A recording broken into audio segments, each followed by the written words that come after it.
Ce qui a un commencement a aussi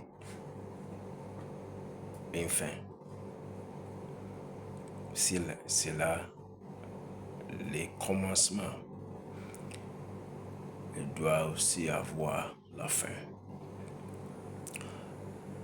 On prêche l'évangile partout, presque partout.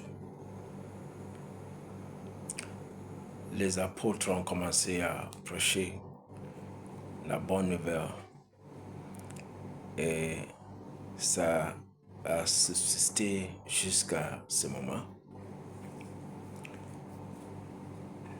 Et l'évangile se prêche presque partout. Jésus-Christ lui-même a dit prophétiquement, cette bonne nouvelle du royaume sera prêchée dans le monde entier pour servir de témoignage à toutes les nations. Alors viendra la fin. Matthieu chapitre 24, verset 14. Et qu'est-ce que ce verset veut dire? Qu'est-ce que cela veut dire? Nous nous trouvons dans un siècle où l'évangile est partagé partout, presque partout. Les prédicateurs, les évangélistes, les prophètes, les pasteurs,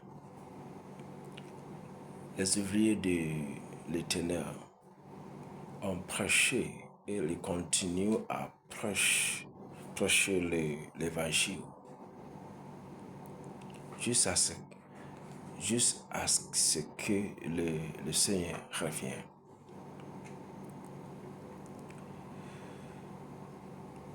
Il y a beaucoup de choses qui se passent dans nos siècles. Le péché est dans l'abondance.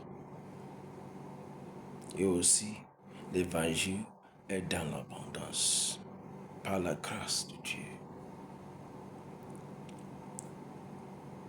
Même l'évangile, c'est résoudre les problèmes du péché.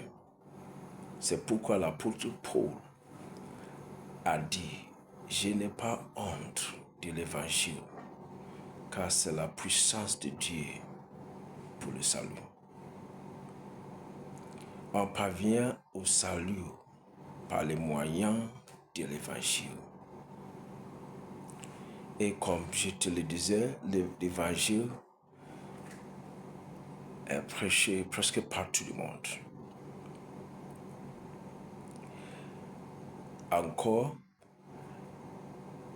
il est écrit que le temps d'ignorance, Dieu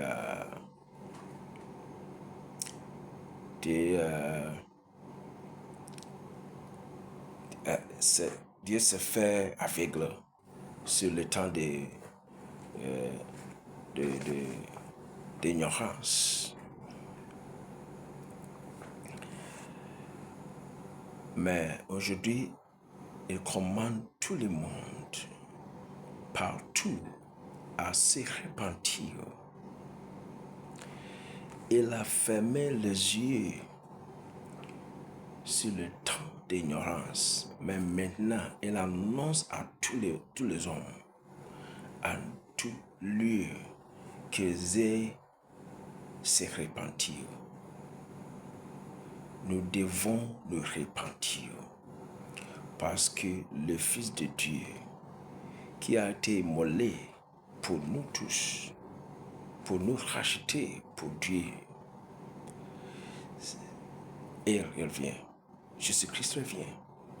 Il revient bientôt juger le monde. Donc Dieu commande tout le monde à se repentir. Il y a des lieux où les hommes les citoyens ont refusé, rejeté, lutté contre l'évangile. Ils dépendent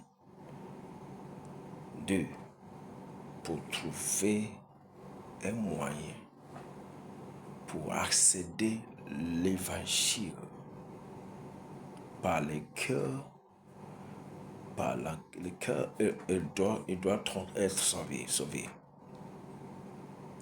Parce que personne ne peut être sauvé sans l'évangile. Dieu nous a montré qu'il n'y a aucun juste. Non, pas un seul juste. Tout le monde a péché et tout le monde a perdu la gloire de Dieu. Et le salaire du péché, c'est la mort. Mais le don de Dieu, c'est Jésus-Christ. C'est le salut qui vient de Jésus-Christ. Pas des œuvres, pas par des œuvres. Le salut ne vient pas d'œuvres. Il ne vient que d'en haut. Il ne vient que de Jésus-Christ. Donc, l'Éternel nous commande de trouver le moyen d'être sauvés. Le temps d'ignorance, Dieu avait fermé les yeux sur le temps d'ignorance. Mais aujourd'hui, il commande tout le monde à se repentir. Que Dieu nous aide. Parce que au lieu d'ici, ce sera le jugement. Il est établi aux hommes pour mourir une fois. Et après cela, viendra le jugement. Il nous faut trouver le Seigneur ici, lorsque nous vivons sur la terre. Parce qu'après cette vie, il n'y aura pas de repentance. Il n'y aura point de chance à se repentir. Donc, encore que Dieu nous aide, parce qu'il y a ceux qui s'est endurci le cœur et mènent la vie comme il veut. Et il y a une voie qui semble droite à l'homme, mais la fin, c'est la voie de la mort. Que Dieu nous aide encore, parce que il a donné à nous tout ce qui est. Et il nous a donné son Fils unique. Le plus précieux.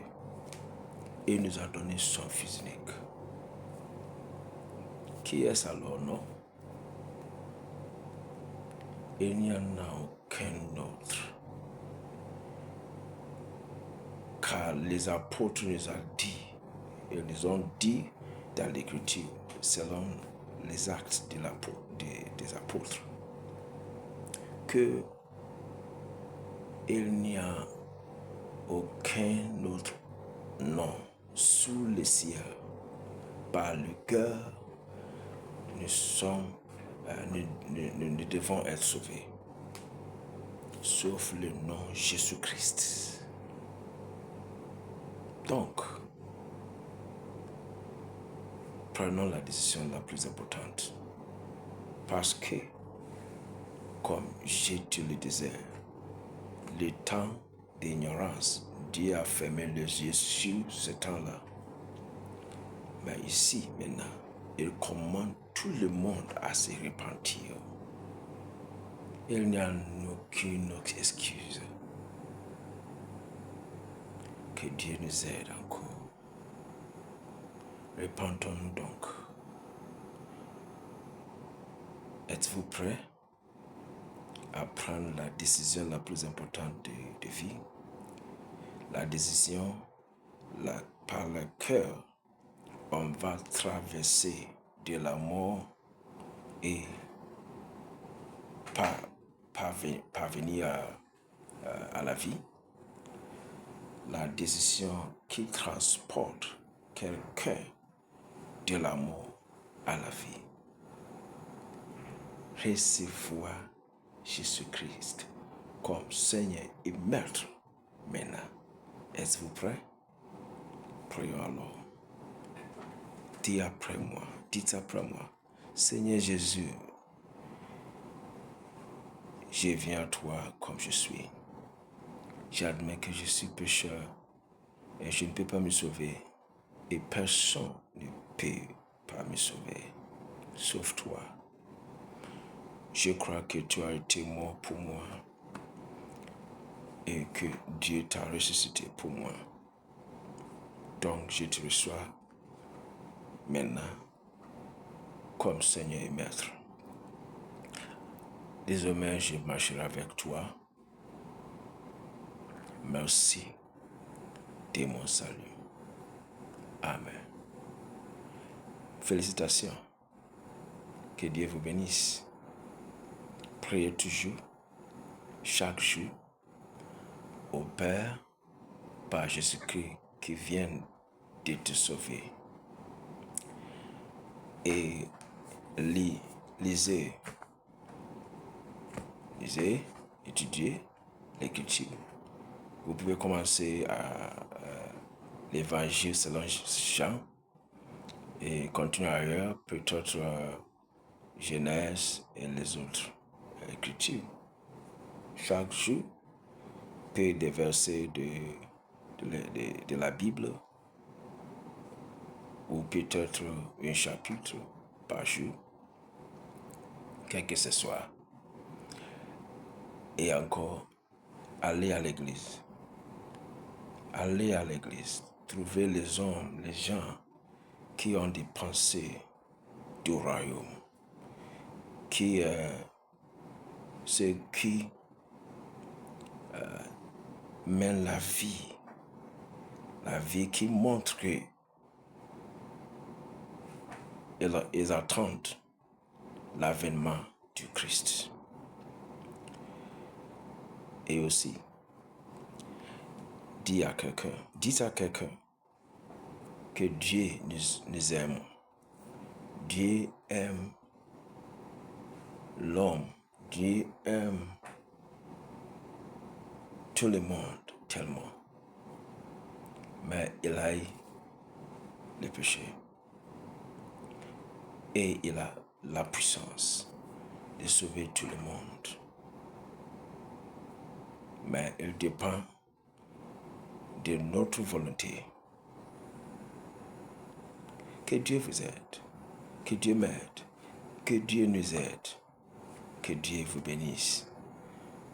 Faisant ceci, tout va aller pour vous. Je vous aime. Shalom.